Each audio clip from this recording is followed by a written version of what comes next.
Chahi taragi mamangda PMGSY gi makhada laingakna amuktang semlamlaga amuk hanna yengbiraktraba paleldagi Aimol gi tongan makul singi lifeline oina chatnariba Aimol road ngasidagi Aimol gi khul kayagi kunja singna laingaki mateng amata yaudana lanai oina sel khainaraga semba haukhre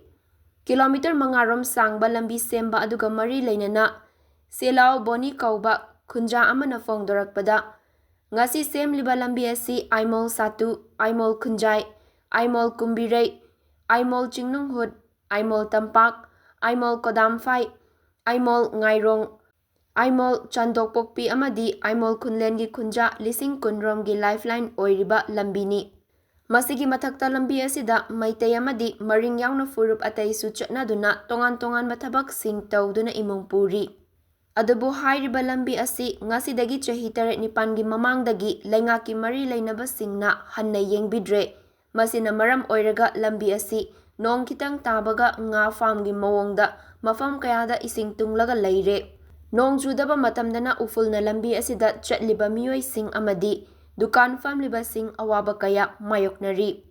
asumna laingakna chahi taramuki mamangda PMGSY gi makhada lambi amuktang semlamlaga amuk hanna semlaktabadagi Aimol miyamna thengnariba tongan ba awaba kaya asi yenglaga kunja singna laingaktagi mateng amata yaudana ngamzaba sel khainaraga JCB tractor amadi Tata Dimper sing wairaga lambi asi sembani loinana ngasi kunja singna laingaki mateng yaudana lambi semliba asidi koilas thaba ngamgadaba natte maram asina laingaki maikaidagi lambi asibu athuba matamda matamga chunaba mawongda semgat sagat piyu haiki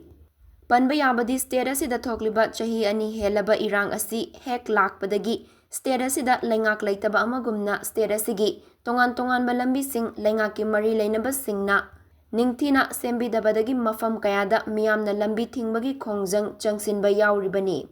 masigi mathakta lambi kayasu laingakna sembiraktabadagi miyamna lanai oina sel khainaraga sembagi thabak asi state asigi tongan ba mafamda chatnabi ama oina chatharakibani masi koi semjariba lambi ase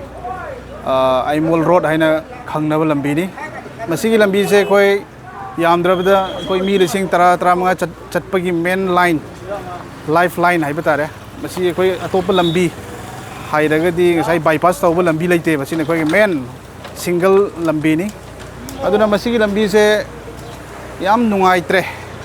sahi more than 7-8 years fajana maintenance tawdraba lambi ni do masigi lambi se koi sum koi praja singna ju sarkar na kitang oidaga ju sembirakadra aina akoi ju khallaga yam asha laina laijabani adubo semaktre semgani haibse phana kuina ngaire yadre hoji nongju thaju oire aduna hoji lambi se adugi matik phatre haibse oja koina ju ngasai video lambi se cover tawbiu nong hek churaba koigi khuru hai batare ne phaigan yauba lambi khara yawe adu nungshit ngasai gi winter season hek la upun jina satpa yadaba lambi oibagi damakta koigi Aimol Praja singna government sarkar je ngairagadi koi chathok chachin lambi se yaroi haiduna koigi leijaba koigi angang dagi hauraga ngasai lukhrabi dagi hauraga every house every villages koi Aimol mainly koi Aimol Chatu Aimol Kunjai Aimol Kumbirei Aimol Tampak Aimol Ngairong Aimol Khodamphai Aimol Khulen Aimol Chandun Pokpi masi haijariba khun pumdamak sina araijaba khara khaiganaraga koi uriba si koigi rural sisu tractor sisu JCB ju ani ni si kilometer se koina shudo kilometer se 4 kilometer ring road ni masi lambi se koi PWD gi kon ba lambi ne basi government gi ni